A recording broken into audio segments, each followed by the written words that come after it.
Bonjour à tous et bienvenue. Je suis Pascal Seas-Baron, je suis manager à l'Institut Cadiz et nous sommes ravis avec nos collègues de vous accueillir à ce 6e webinaire RH et Management. Vous êtes nombreux, vous venez de la France entière puisque nous accueillons des collègues de la Guadeloupe, de la Martinique et de la Réunion. L'ensemble des branches est également représenté, ainsi que des organismes partenaires et des représentants des caisses nationales. Donc, merci à vous tous pour votre participation à ce webinaire qui va nous permettre d'échanger autour de la thématique du management transversal et du développement des relations de coopération afin de mieux travailler ensemble. Et ce, donc, à partir d'une expérience client d'offre de services sur mesure. Donc, sans plus tarder, je laisse la parole à nos 2 témoins afin qu'ils puissent se présenter. Rémi? Bonjour à tous, je suis Rémi Bazayas Chaminade, je suis responsable d'unité formation au service RH, donc à la CARSAT Midi-Pyrénées. Et donc j'accompagne les collaborateurs de la CAES dans le développement de leurs compétences professionnelles. Merci. Frédéric? Bonjour à tous, je suis Frédéric Le Goff, donc je suis responsable du département régularisation de carrière à la CARSAT Midi-Pyrénées et donc qui a pour principale mission de reconstituer la carrière de nos assurés. Merci, merci à vous 2. Donc, au sommaire de ce webinaire, nous allons donc dans un premier temps vous présenter et échanger avec Rémi et Frédéric autour des éléments de contexte et des enjeux de leur demande d'intervention. Dans un second temps, nous échangerons sur la réponse formation-action qui a été proposée et mise en œuvre. Et donc, dans un troisième temps, nous aurons donc un temps d'échange. Alors, vous pouvez poser toutes vos questions dans le fil de conversation, hein, et nous prendrons donc en compte l'ensemble de ces questions pour y répondre lors de ce troisième temps. Alors, ce qu'on vous propose, c'est effectivement donc d'aborder cette question du contexte et des enjeux de la demande d'intervention de la CARSAT Midi-Pyrénées. Et donc, une première question à Rémi sur ces éléments de contexte. Est-ce que tu peux nous expliquer en quelques mots dans quel contexte vous avez proposé cette démarche d'accompagnement à vos managers? Oui, bien sûr, en fait, le contexte de la CARSAT Midi-Pyrénées sur la COG précédente, qui va se poursuivre encore sur 2023 avec la COG qui a été signée, donc qui va se prolonger sur le reste de la période conventionnelle. L'idée à ce moment-là, c'était de travailler sur le processus de traitement des demandes des assurés et donc d'avoir une logique qui sortait un petit peu du cloisonnement et de la gestion en silo des demandes faites par les assurés et d'avoir un processus donc, qui a été appelé Carrière 2.0 pour ceux de la branche retraite qui reconnaîtront ce large projet qui embarque à la fois une dimension outil, mais aussi une dimension liée à la répartition du processus de travail entre les différents acteurs de la chaîne de traitement. Donc vraiment, l'idée dans ce contexte-là, c'est d'avoir une chaîne de traitement des dossiers qui puisse être créatrice de valeur Mhm. en sortie, notamment de valeur pour les assurés sociaux, qui puissent avoir les prestations qu'ils ont demandées, les reconstitutions de carrière qu'ils ont demandées, pour avoir le paiement à bon droit de leur pension de retraite. Donc, on était dans un contexte, voilà, vraiment de re-questionnement du processus principal de la caisse de la CARSAT. Et bien évidemment, dans ce questionnement-là, forcément, quand on passe d'une logique très séparée et d'une lecture plutôt par prestation à une lecture plus globale du service qu'on rend à l'assuré, il y a des mouvements importants, à la fois dans les outils, dans la manière dont on travaille, mais aussi dans les interactions que chaque collaborateur à la caisse a entre les personnes qui travaillent avec lui, que ce soit dans son service ou dans des services autres, amont ou aval.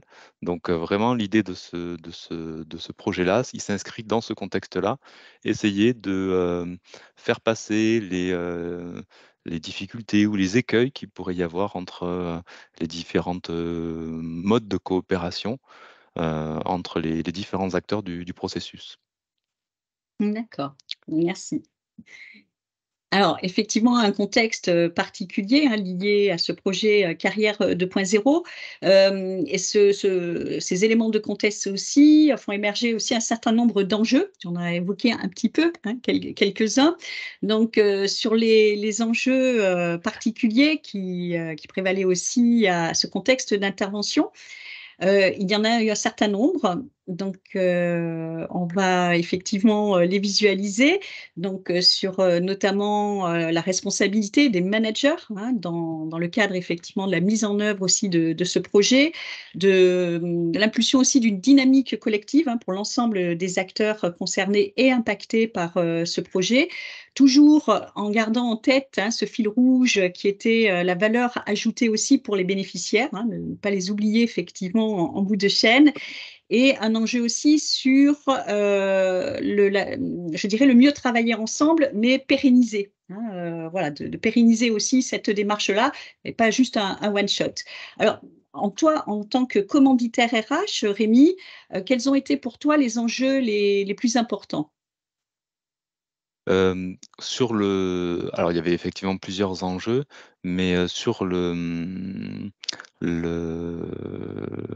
donc là, sur la création de la chaîne de valeur, c'est ce que j'avais débroussaillé juste un petit peu avant qu'on évoque Mmh, cette question-là. Sur la question de la coopération et de la transversalité entre les différents acteurs, on était sur un enjeu essentiellement de compréhension, c'est-à-dire à l'intérieur de la chaîne de traitement de valeur, que chaque acteur prenne conscience des charges et puis contrainte. des comment dire? Des contraintes, voilà, de, de mettre en place, on va dire, quelque chose qui soit dans la coopération, dans la compréhension mutuelle des différents acteurs qui œuvrent en fait, in fine, sur un même dossier et sur un même intérêt, le service rendu à l'assuré. Et ce service-là, des fois, il peut connaître des frictions ou des difficultés dans, la transmission de certains dossiers et Mmh, l'idée, c'était de mettre les acteurs du processus autour de la table pour, leur faire alors comprendre, ça ils l'avaient déjà compris, mais pour l'intégrer dans une pratique, quotidienne, justement, cette reconnaissance du travail de l'autre et la reconnaissance de la contribution de chacun à, l'atteinte de l'objectif qui était, toujours le même, le service, à un public, qui attend bien logiquement que, le service public, lui rende, ce à quoi il a droit. d'accord. OK. Frédéric, toi, tu es donc, plutôt avec la casquette commanditaire métier. Alors, on va voir aussi un petit peu après que tu as été aussi participant, hein, à la formation Action, mais tu représentais aussi, hein, cette partie commanditaire métier. Pour toi, quels ont été les enjeux qui étaient les plus importants? Alors de mon côté, j'avais identifié, 3 enjeux majeurs en fait. Le premier concernait vraiment la notion de processus. Pour nous, c'était l'essentiel. Il s'agissait par cette formation d'arriver à faire prendre conscience aux managers qui doivent vraiment, raisonner globalement en termes de processus et non plus par rapport à leur seul champ d'activité au sein d'un processus. Donc effectivement, comme Rémi l'a dit, c'est dicté aussi par, le projet, CARSAT, enfin CNAV pardon, Carrière 2.0. Mais au-delà de ça, c'est vrai que ça peut paraître, évident et naturel de se dire qu'on va raisonner et travailler Mmh, en processus.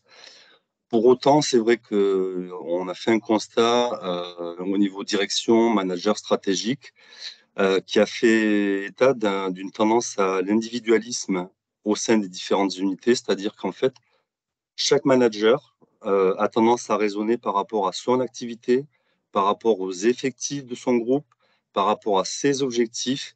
Et c'est vrai que même si tout le monde s'accorde à dire que c'est la satisfaction client qui compte, on avait quand même du mal à trouver une cohésion globale. D'ailleurs, on avait pris une situation qui était assez illustrante, je pense qui va parler à tout le monde. Quand on arrive au sein d'une instance telle qu'un comité de pilotage, chacun arrive avec son ordinateur, son téléphone portable, et puis voilà, finalement travaille en parallèle de la réunion, prend des notes, attend son tour pour parler, puis quand il a parlé, hop, il revient sur son travail, donc absorbé par tout ça. Ce qui fait que là, on s'est dit que quand même la notion de processus, de travailler ensemble, il y avait vraiment quelque chose à faire. Ensuite, je pense qu'un deuxième enjeu, c'était d'amener les managers aussi à mesurer toutes les interactions qu'il peut y avoir entre eux, parce que c'est vrai que travailler en silo comme ça, on en oublie les interactions qu'il peut y avoir d'un service à l'autre, d'un secteur à l'autre. Et finalement, le but, c'était d'arriver à faire en sorte qu'ils communiquent ou qu'ils communiquent mieux, qu'ils travaillent davantage ensemble et surtout qu'ils construisent ensemble.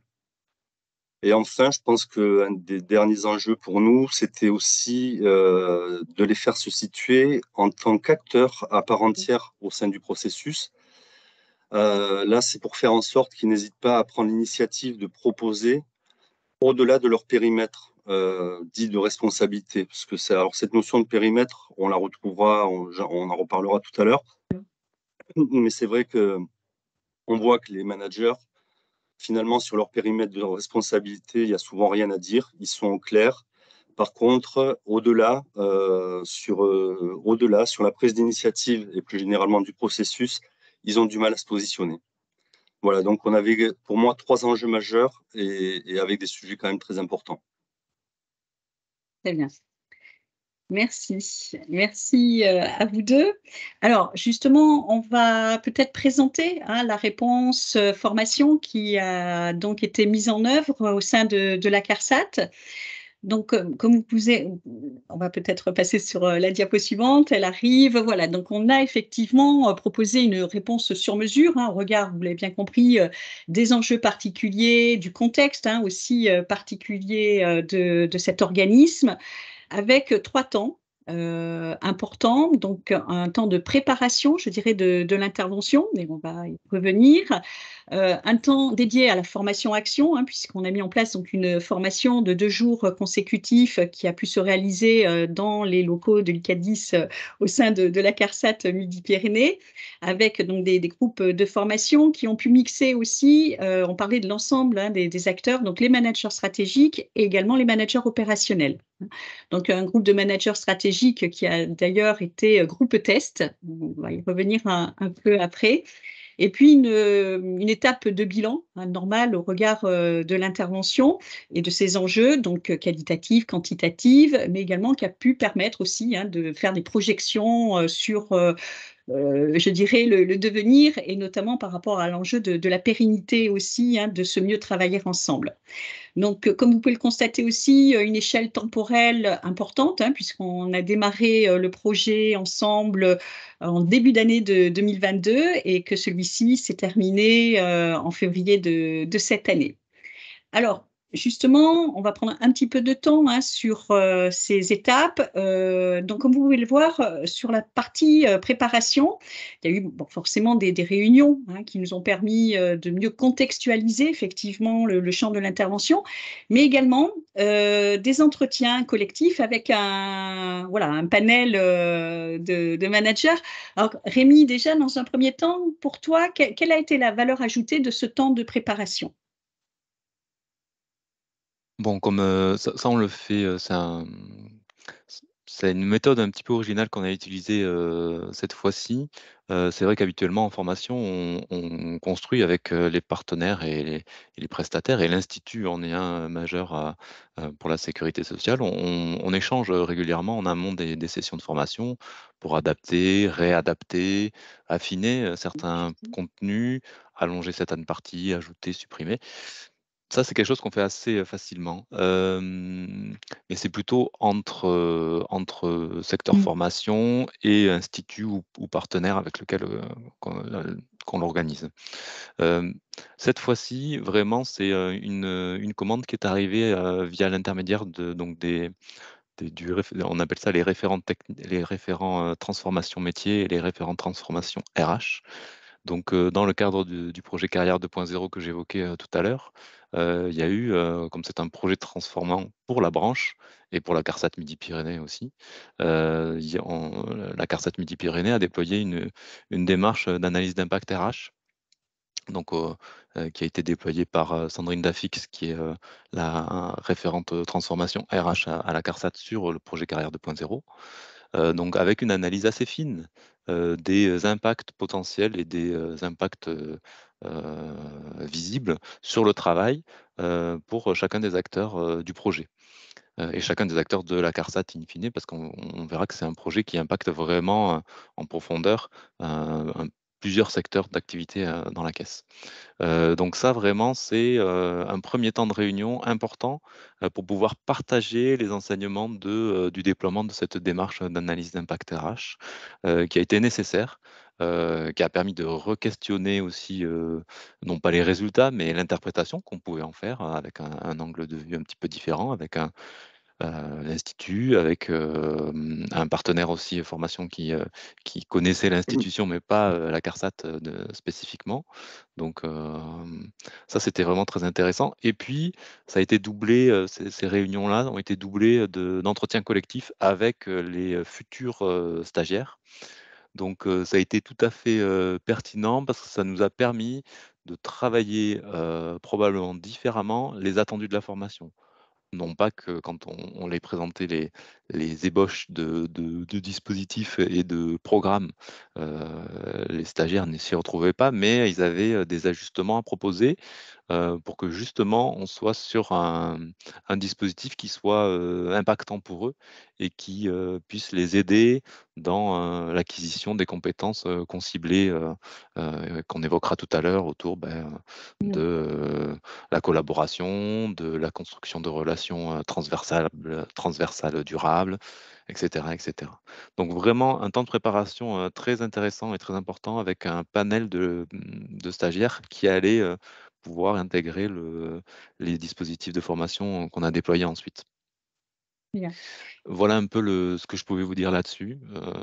Un temps de préparation assez long, mine de rien, parce qu'on a mis février, mars, avril, il y a eu 4 mois avec des phases Oui. d'aller-retour assez importantes. Et j'ai en souvenir qu'on avait testé à peu près enfin, à peu près 2 fois 6 managers à chaque Oui. fois quand on a fait les entretiens collectifs. Donc c'était pas mal en termes Oui. de, De temps, de temps d'investissement de consacré. temps. Voilà, oui, Tout à fait. d'investissement. Oui. Voilà. Tout à fait. Est-ce qu'il y a eu d'autres prérequis, aussi à cette démarche? Je pense, notamment en termes de communication, de portage aussi de cette commande. Peut-être une précision, hein, pour l'ensemble de nos participants. On est dans le cadre d'une formation qui a été, obligatoire, hein, pour l'ensemble aussi, des acteurs, concernés. Je Donc dirais que c'était c'est pas un important là aussi. prérequis, mais Mmh. c'est un élément fondateur de ce genre de formation-ci. C'est que la réflexion autour de la création de la chaîne de valeur, elle est forcément collective. Donc, si vous travaillez sur une chaîne de valeur, une chaîne de traitement et qu'il vous manque un maillon, votre pont, il tombe, votre système de traitement, votre processus, il tombe complètement. Donc, il nous fallait chacun des maillons au moment où on a fait le déploiement de ces formations-là. Et s'il nous en manquait un, ça réduisait potentiellement le champ de travail possible à l'intérieur de ces séquences de formation. Parce qu'on va en parler un petit peu tout à l'heure, mais on était plutôt sur des formations, mais aussi sur du travail de fond en accompagnement managérial. Un des autres prérequis dont j'ai parlé tout à l'heure, c'est la démarche d'analyse d'impact RH, qui a permis d'identifier vraiment les écueils qui allaient être probablement ceux que la CARSAT allait rencontrer si on déployait le projet Carrière 2.0 en l'état des collaborations à l'intérieur de la CARSAT Midi-Pyrénées. Donc ça, c'est un travail amont que les référents techniques métiers et les référents techniques les référents de transformation pardon, RH ont mené pour pouvoir aplanir un peu le terrain, cibler les obstacles et vraiment avoir une action préventive en fait en amont du déploiement du projet. OK. Alors, donc sur cette phase de préparation, hein, merci, Rémi pour, ces éléments. Sur la phase de formation-action, on a aussi, proposé de mettre en place un groupe test, constitué des managers stratégiques, hein, qui ont pu constituer le premier groupe en fait, de formation qui a démarré en septembre de 2022. Pour toi, Frédéric, puisque tu as fait partie, hein, tu as participé à ce groupe, de managers, stratégiques en groupe test, quel a été l'intérêt pour toi pour la suite de la démarche? D'abord, cette période, cette phase test, ça a permis effectivement d'éprouver la formation, tant dans son contenu que dans ses modalités d'animation. Donc effectivement, on avait des temps, le formateur s'arrêtait régulièrement, notamment le premier jour pour nous demander si c'était adapté à ce qu'on souhaitait, s'il voulait qu'on parte sur autre chose et cetera. Donc il a cherché vraiment à adapter au fur et à mesure. Il a ajusté, le deuxième jour, le contenu du deuxième jour, il l'a ajusté suite au débrief de la Mmh. fin du premier jour. Ce qui fait que voilà, ça nous a permis vraiment de calibrer un peu cette formation et puis à la fin du deuxième jour, donc de revoir avec lui le contenu pour, nos collaborateurs qui sont les managers de proximité qui allaient arriver après et ainsi promouvoir vraiment une formation qui était adaptée aux attentes et aux besoins de nos collaborateurs.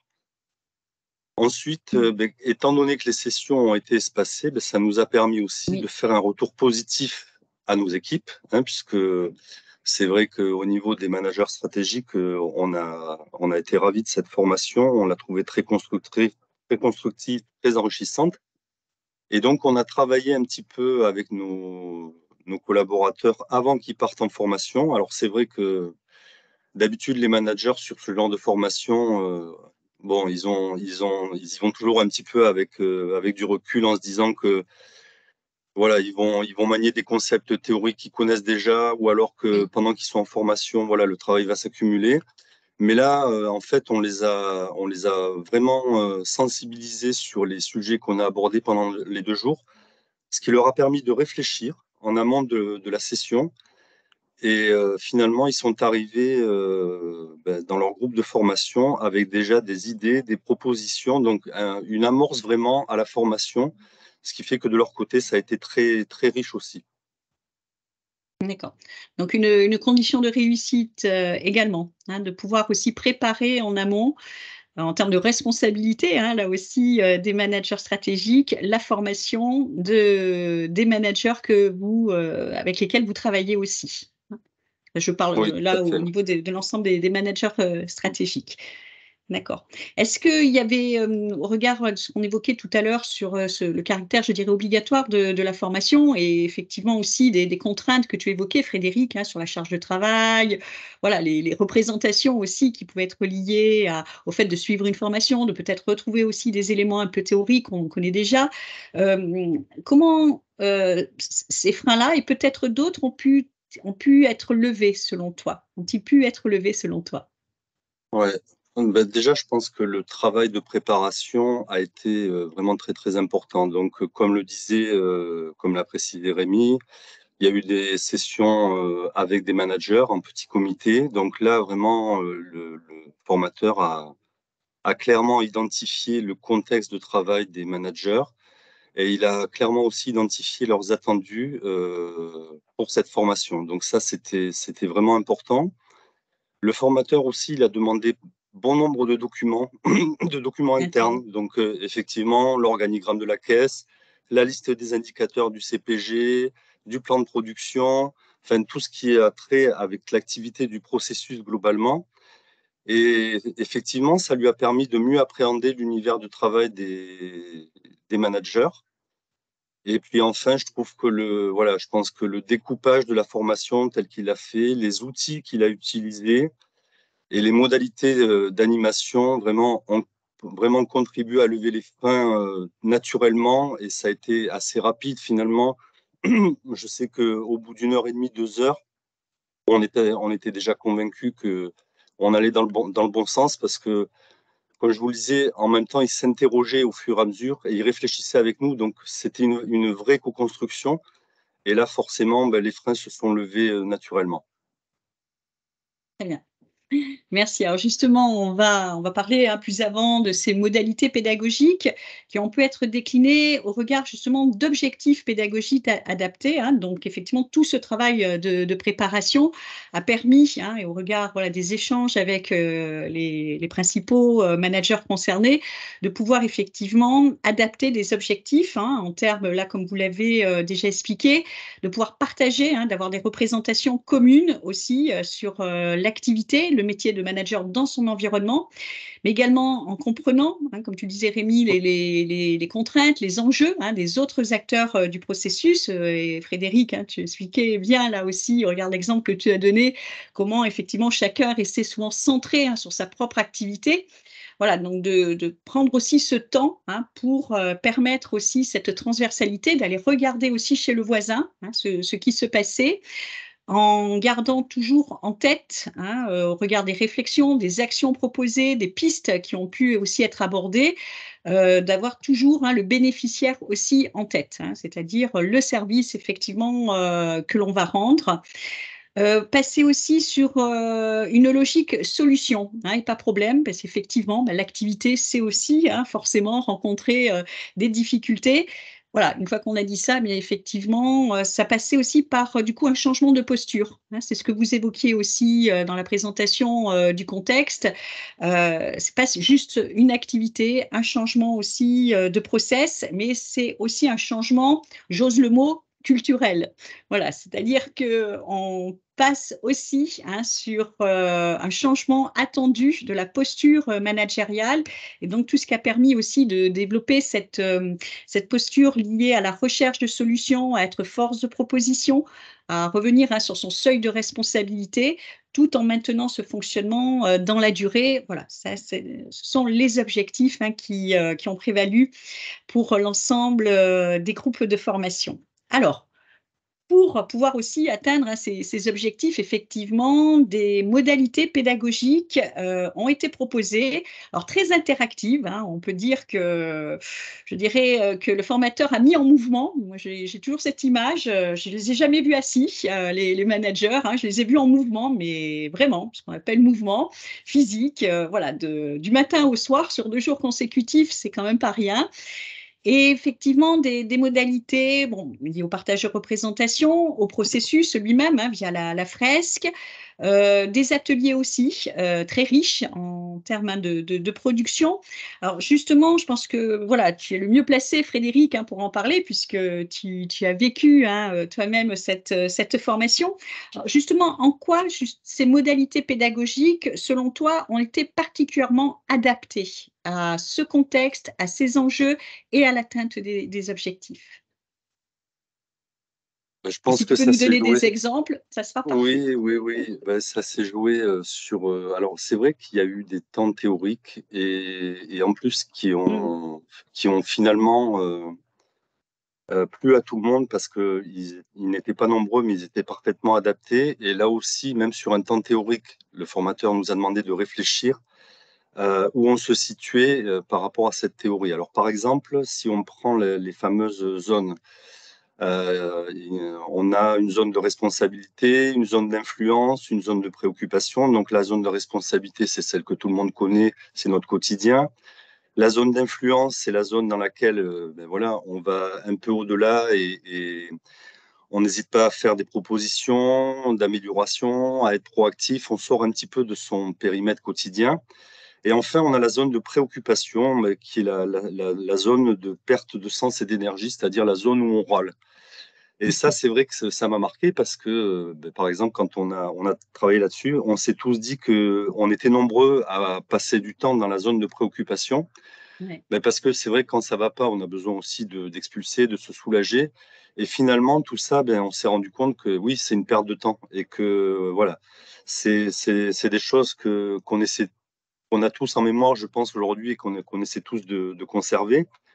La zone d'influence, bon, c'est celle qui dépasse un peu notre zone de responsabilité quotidienne. Et là, je dirais qu'aujourd'hui, on a tous conscience que c'est sur celle-là que l'on doit travailler, puisque encore une fois, on doit raisonner processus et on doit aller au-delà de notre responsabilité quotidienne. Et c'est celle-là qui nous a fait poser le plus de questions. On a beaucoup échangé là-dessus. Est-ce que si je propose cette action, est-ce que je sors de mon domaine et est-ce que j'empiète sur le domaine de quelqu'un d'autre? Voilà. On a eu vraiment des temps d'échange, des temps de construction là-dessus. Et ça, vraiment, c'était quand même très, très intéressant. Après, bon, la fresque, bon, c'était superbe aussi parce que voilà, il avait décortiqué le processus. Alors de manière très simplifiée, mais on a travaillé sur les irritants. Et donc forcément, qui dit irritant dit responsable, responsable d'un domaine. Donc on a eu quelques petites tensions au sein du groupe à un moment donné parce que voilà, il y a des irritants qui sont ressortis. Mais finalement, là aussi, il nous a remis en ordre de réflexion de construction. Et puis, voilà, le but, c'était de dire, il y a un irritant, quelle en est la cause, qu'est-ce qu'on peut faire et surtout comment on peut agir ensemble. Donc, en fait, tout ça, ça a été de la construction en permanence. Alors, je vais peut-être exagérer, mais je dirais qu'on a appris un peu à retravailler ensemble. Voilà, c'est tout l'intérêt de cette formation. Alors, encore une fois, c'est exagéré parce qu'on travaille ensemble, hein, on se voit au Oui, quotidien sur tout à fait. des comités de pilotage, etc. Par contre, voilà, prendre des sujets concrets et les partager à plusieurs et chercher des solutions ensemble et sans se regarder du coin de l'œil en se disant, tiens, mon collègue, il essaie de me refourguer une partie de son activité, par exemple. Voilà, on a vraiment travaillé dans ce sens-là et c'est là-dessus vraiment que ça a été très, très positif. D'accord. Alors justement, bon, alors on aborde déjà un peu la question du bilan. On va y aller, tout de suite, justement, hein, sur les impacts, de la formation à ce jour. Donc, voilà, là, on est effectivement sur des éléments, je dirais, de satisfaction à chaud, hein, au moment de la formation. Mais ce qui peut nous intéresser et notamment en matière de formation professionnelle, c'est, dans la durée, hein. C'est-à-dire effectivement les effets, les impacts, aujourd'hui. Voilà, donc justement, quels bénéfices aujourd'hui tu en tires, toi, Frédéric, hein, en tant que manager et l'impact justement de cette formation sur tes pratiques managériales de façon concrète? Est-ce que tu peux nous donner, par exemple, Oui. quelques Alors exemples? bon, sur mes pratiques managériales, bon, déjà, je dirais que cette formation, moi, elle m'a permis de travailler avec certains collègues avec lesquels j'avais peu de contact. C'est vrai que là aussi, on s'en est rendu compte par la vision des interactions. Il y a des personnes que l'on voit peu souvent parce qu'on travaille peu souvent avec. Et pour autant, l'interaction peut être importante. Donc là, je trouve que ça a changé ma manière de voir. Ensuite, ça a permis aussi de découvrir certaines problématiques que pouvaient rencontrer mes collègues et aussi de partager les miennes. Ça, je dirais que c'est tout l'avantage du processus parce que là, finalement, on sait pas, je ne savais pas que dans un secteur, il y avait eu 10 personnes en moins, 10 personnes qui étaient parties, ou voilà, il y avait des Mmh. difficultés qui étaient explicables, mais qui n'étaient pas forcément expliquées. Donc, c'est vrai que cette communication nous a permis un peu de revenir à un juste équilibre, au moins au niveau de la discussion. Et après, je trouve aussi que moi, j'essaie de communiquer différemment aujourd'hui avec les acteurs du processus. Sur un exemple basique, quand on a une consigne à faire passer, plutôt que de diffuser la consigne à l'attention des autres secteurs, en fait, je demande maintenant quasi systématiquement à mes managers, à mes collaborateurs, d'intervenir dans les secteurs concernés pour expliciter pourquoi on a dû générer une note, pourquoi on a dû la modifier et surtout quels impacts elle va avoir sur l'activité de chacun des secteurs. Et là, c'est vrai qu'on se rend compte que les gens, les techniciens ont des questions, les managers ont des questions. Et là, en fait, on se comprend parce que voilà, on a fait une note, non pas parce que moi je l'avais décidé, mais parce que il y avait un contexte qui faisait que je devais faire une note qui impactait à la fois mon secteur, mais aussi un ou plusieurs secteurs. Voilà. Ça, je trouve que c'est important. Et on fait pareil. Encore ce matin, on a fait venir, j'ai demandé à la responsable de la plateforme téléphonique d'intervenir au cours d'une routine de service pour apporter quelques précisions sur le fonctionnement des transferts d'appels, parce que même si on pense que les règles de transfert sont connues au sein des équipes, on s'est aperçu là que nos agents, ils avaient pas mal de questions. Et du coup, voilà, ça a pris un temps de un quart d'heure, 20 minutes. Tout notre collègue est venu et a vraiment communiqué, échangé sur ces problématiques. Et du coup, je pense que le message est passé beaucoup plus facilement et surtout beaucoup plus concrètement. Très bien. Oui, je voulais effectivement aussi te poser la question du collectif managérial, hein, c'est-à-dire sur ce travailler mieux ensemble. Donc, tu nous donnes des exemples te concernant. Dans Ouais. les pratiques aussi collectives, on voit bien donc du coup qu'il y a là, c'est un exemple de disponibilité partagée. C'est-à-dire Oui, que tout tu à peux fait. interpeller tes collègues managers pour qu'ils viennent et qu'ils se rendent disponibles pour venir échanger, partager un temps avec les équipes d'un secteur donné, par Oui, exemple. oui, ça c'est de plus en plus vrai. D'ailleurs, il y a eu pas mal de sollicitations, voilà, qui ont tendance à se généraliser. On a aussi un des managers stratégiques qui a lui carrément mobilisé l'ensemble des managers du processus après la formation pour leur faire bâtir tous ensemble un séminaire sur des thématiques de management. Donc là, c'est-à-dire les managers de proximité ont choisi les sujets sur lesquels ils souhaitaient travailler. Ils ont défini eux-mêmes les modalités d'animation et de déroulement du séminaire, tout en veillant en plus à ce que chaque manager participe activement à à la réussite du séminaire. Et ça, c'est vrai que ça a été une belle réussite d'un manager stratégique qui a pris la main, qui allait vraiment Oui. clairement au-delà de son champ de responsabilité. Il a vraiment raisonné les processus et il a créé quelque chose qui a mobilisé finalement tout le processus. De plus, on peut voir aussi qu'au niveau de la caisse, on a un projet de mise en œuvre concernant le co-développement pour les managers de toute la caisse. Donc, et Mhm. là, pareil, Rémi a fait le recensement et puis on a bon nombre des managers qui ont déjà fait part de leur intention de participer à cette mise en œuvre du co-développement. Donc voilà, tout ça, ça nous fait dire que petit à Oui. petit, il y a il y a une dynamique qui s'enclenche. Je dirais que le point de fragilité aujourd'hui, ça reste la fameuse zone d'influence dont on parlait tout à l'heure. C'est-à-dire que oui, on essaie de se rendre disponible quand on est sollicité. Oui, on essaie voilà, d'être dans la coopération, mais on a encore du mal à proposer, à sortir de notre champ de responsabilité pour proposer des choses, en fait. Voilà. Alors, je ne Oui. sais pas si c'est toujours la crainte d'empiéter sur le domaine de quelqu'un d'autre ou si c'est la crainte du regard des autres. Mais voilà, il y a quelques initiatives qui ont été prises et pour lesquelles ça fonctionne plutôt bien. Mais je dirais que là, c'est notre principal axe d'amélioration depuis cette formation. Très bien. Merci.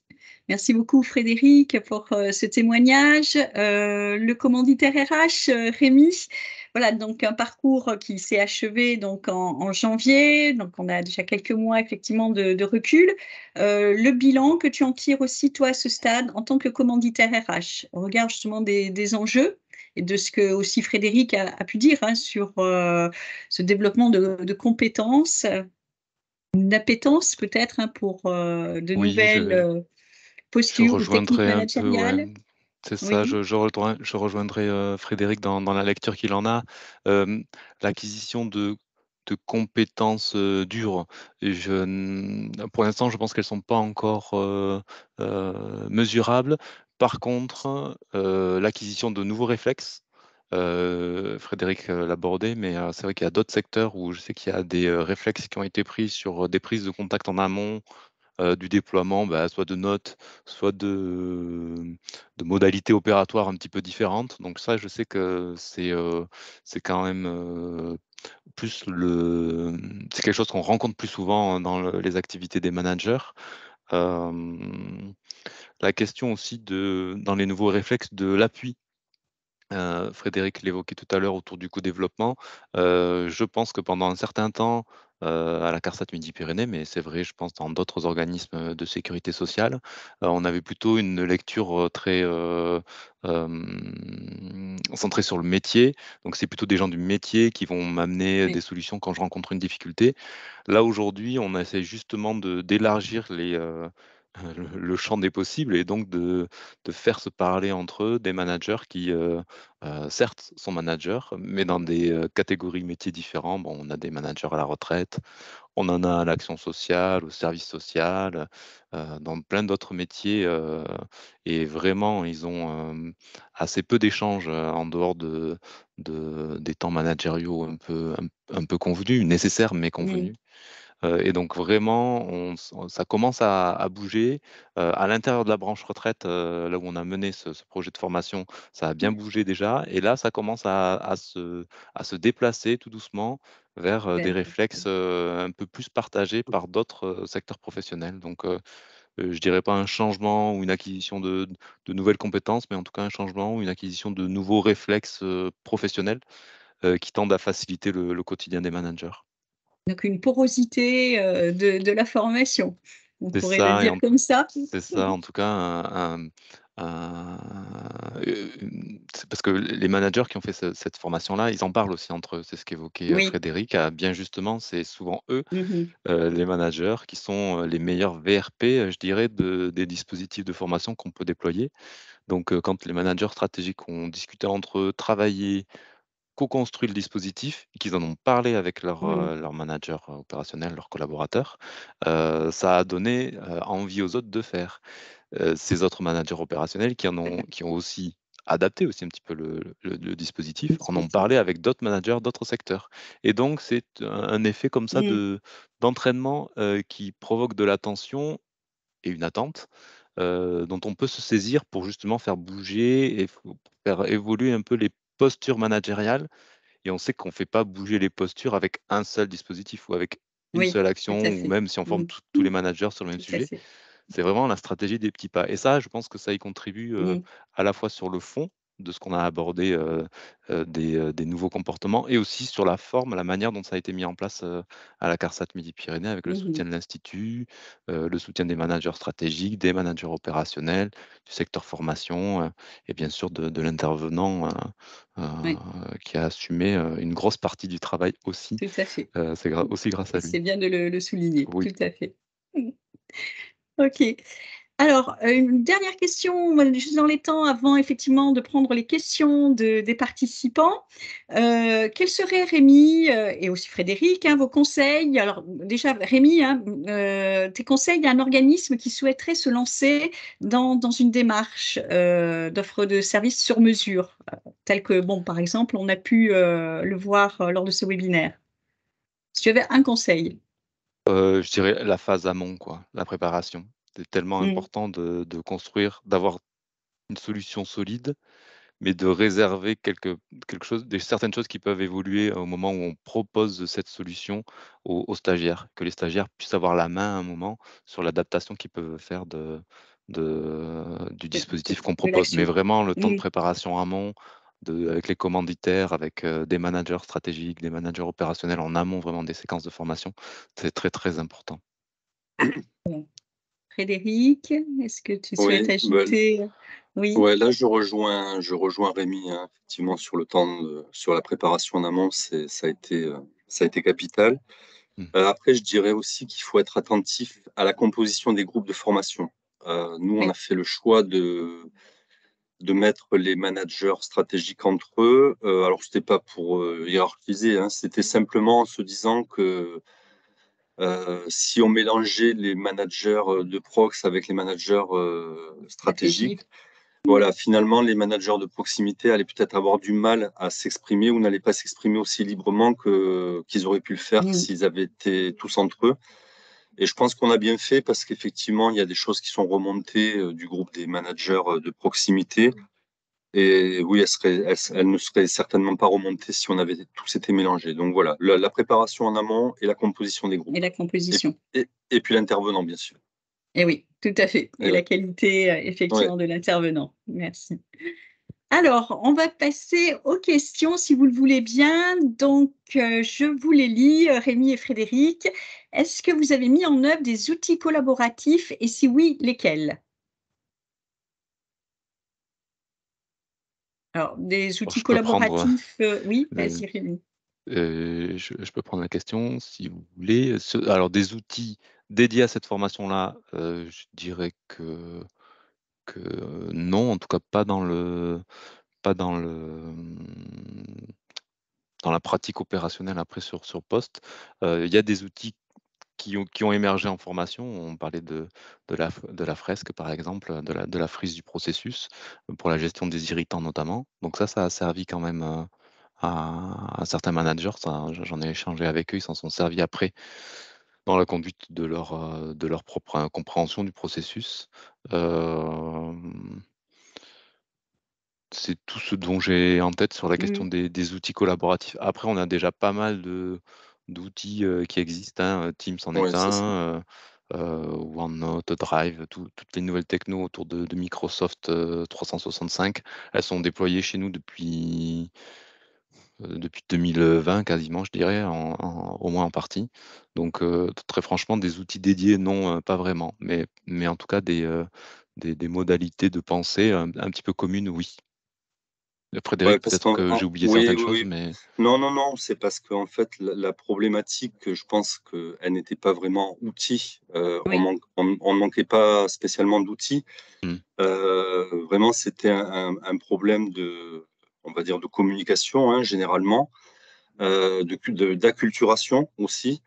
Donc les outils peuvent être aidants, bien sûr, mais pour moi, ça n'était pas le fond du sujet, en fait. Voilà, ça allait au-delà des outils. Alors les outils peuvent être aidants, hein, on en utilisera certainement sur les mois à venir, mais voilà, pour moi, l'outil, c'est presque secondaire. d'accord. Alors, autre question, la culture de la transversalité et de la prise d'initiative est-elle diffusée auprès des agents et si oui, comment? Oui, parce qu'effectivement, on a échangé Alors, beaucoup, sur, cette culture de la je transversalité peux, ouais, managériale. Voilà, donc comment ouais, effectivement elle je se peux répondre. décline? Hmm. Oui, Alors, ben, je pense que le plus illustrant, c'est ce que je disais tout à l'heure, le fait d'intervenir dans les services des uns et des autres. Pour moi, on est vraiment dans la transversalité, pardon. C'est vrai que nous, enfin, on a reçu plusieurs de nos collègues. On est intervenu dans plusieurs services et voilà, pour les agents, il y a ces échanges, il y a ces échanges. Surtout que chaque fois que on fait participer quelqu'un ou quand nous on participe, généralement Réchauffement. c'est pardon? non, non, je pense qu'il y a eu non, non. Ah, généralement c'est précédé d'un bicast, d'un petit questionnaire adressé aux agents qui reçoivent le responsable de l'autre service, pour préciser les questions, que voilà, notre collègue vient, qu'est-ce que vous attendez, sur quel point vous souhaitez l'interroger, quel point vous pose problème aujourd'hui. Donc, on a un petit recueil de 3-4 questions, c'est préparé. Et pour moi, ça, voilà, on est dans de la transversalité et les agents voient qu'on est dans ce partage-là. Donc, on partage des problématiques avec pas mal de secteurs, hein. Ça va ben là, j'évoquais la plateforme téléphonique. Ça peut être aussi avec les vérificateurs parce Mmh. on sait que c'est toujours un petit peu compliqué pour un instructeur de comprendre les consignes des vérificateurs. Donc là, c'est pareil, il y a des temps d'échange qui se font. Et pour moi, c'est quelque chose d'illustrant, oui. Bien. Autre question, une comitologie a-t-elle été mise en place pour prolonger cette transversalité et l'entretenir, voire la développer encore plus? Enfin, plus encore, pardon. Donc une comitologie spécifique, d'après ce que je comprends. Alors, on n'a pas créé de comité suite à la formation. Par contre, c'est vrai que on a réfléchi à des instances qui peuvent permettre de faire vivre la démarche, de continuer à faire vivre la démarche et surtout de la faire évoluer. Donc voilà, par exemple, les ateliers de CodeV, alors bon, c'est à l'échelle de la caisse et c'est tant mieux parce qu'on avait envisagé de le développer au sein de la branche retraite. Donc le généraliser, c'est encore mieux.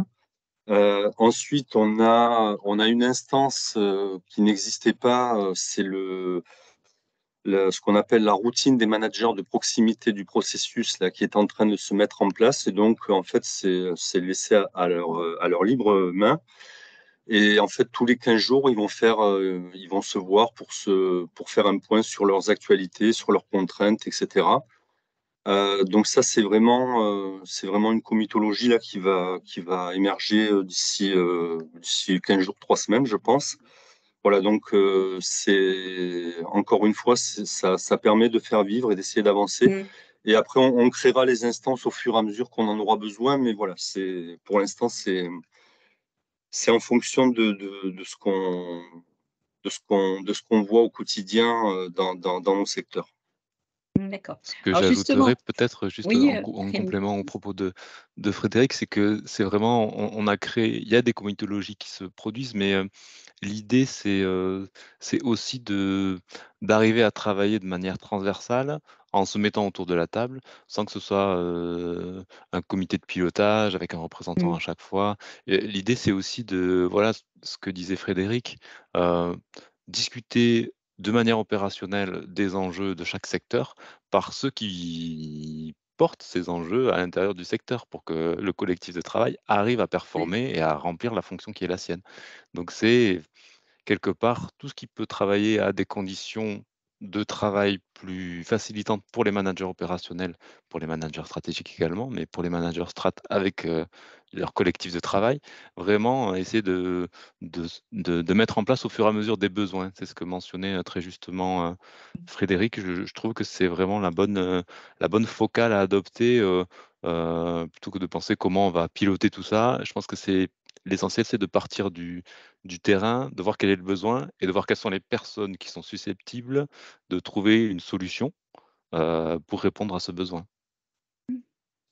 Alors, une question qui va un peu dans le sens, tu avais commencé à aborder la question des ateliers de co-développement, Frédéric. Donc, nouvelle question, les ateliers de co-développement ne constituent-ils pas des outils précieux? Leur production est-elle prise en compte par l'équipe de direction?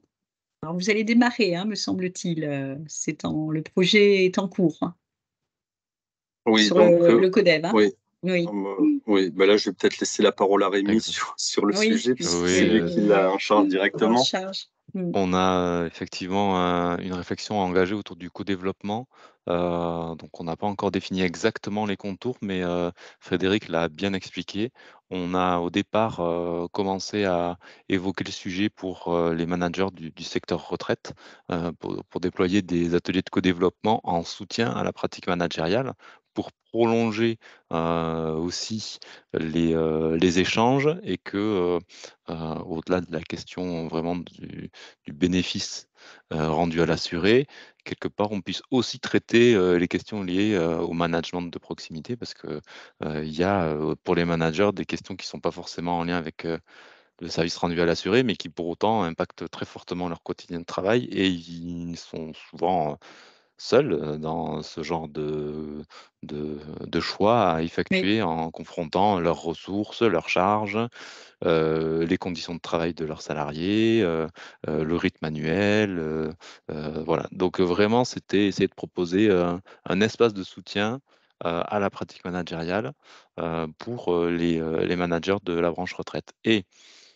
en creusant un peu le besoin, c'est vrai qu'on s'est aussi aperçu qu'il y a des besoins dans d'autres secteurs de la CARSAT Midi-Pyrénées, qui ne sont pas les secteurs de la retraite, mais qui sont aussi friands d'échanges mm. sur les pratiques managériales. Et tout ça, ça rejoint un chantier que beaucoup de caisses ont entamé et qu'il faut continuer à alimenter, puisque ça évolue souvent, autour des postures, des pratiques et des activités managériales qui ont été très fortement impactées là, ces dernières années, qui ont beaucoup évolué avec tout ce qu'on connaît, hein, la crise sanitaire, le management à distance, puis le management hybridé, puis le télétravail généralisé. Donc, vraiment des managers qui ont été soumis à des aléas forts, très impactants sur leur pratique et qu'on a accompagnés, bien sûr, mais qui, je pense, ont aussi besoin d'espace d'échange, pas que sur l'acquisition de compétences Oui, nouvelles. Des fois, ça peut être mmh, simplement le partage d'une préoccupation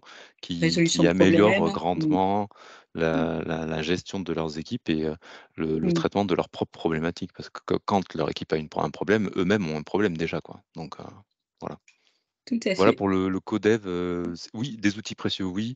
Leur Oui, production prise en compte par l'équipe de direction, oui, puisque, dans le projet qu'on est en train de bâtir, on espère, pouvoir, mettre en place des traces pour avoir, quelque part, bah, la prise en compte des, productions qui seront proposées par, les codevs, enfin, on appelle ça les codéveloppeurs, ça fait un peu informaticien, mais, c'est, les praticiens en codéveloppement, voilà. très bien. Eh bien, merci, merci beaucoup. Nous sommes, dans les temps, donc on va vous effectivement, vous voyez se projeter, dans le fil de conversation aussi un lien vers l'évaluation. Donc nous vous remercions de bien prendre effectivement quelques instants pour, le compléter. Vous rappelez aussi, puisqu'il y a eu un petit souci sur le son en tout début de webinaire, donc on vous rappelle que, la bande annonce, hein, sur les prochains webinaires. Donc le prochain webinaire, sur le droit du travail aura lieu le 12 juin à 13 h et le webinaire sur la fresque du climat et la fresque numérique aura lieu le 27 juin. Voilà, donc rendez-vous sur notre site aussi, hein, pour retrouver tous ces éléments d'information. En tous les cas, un très très grand merci à Frédéric et à Rémi de la CARSAT Midi-Pyrénées pour s'être prêté à cet échange, à ce témoignage. Voilà, merci à tous, bonne continuation et à très bientôt.